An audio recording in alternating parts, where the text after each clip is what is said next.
Malgré les actions du monde agricole pour demander des prix à la hausse, les industriels de la viande résistent.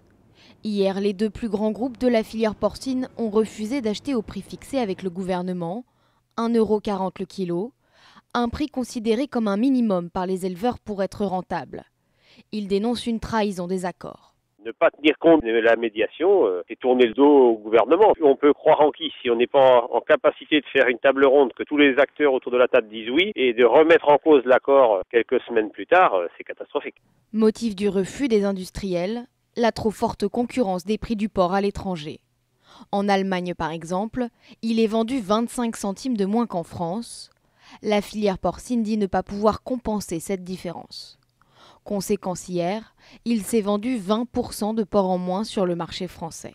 Je peux pas vous dire que ça me fasse plaisir quand ils me disent qu'ils ne veulent plus venir acheter du cochon sur le marché au cadran. Ça me fait pas plaisir.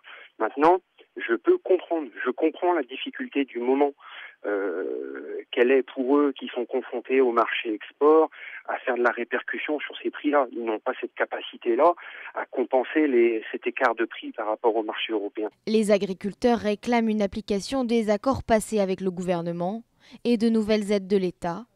Ils pourraient reprendre leurs actions de blocage cette semaine.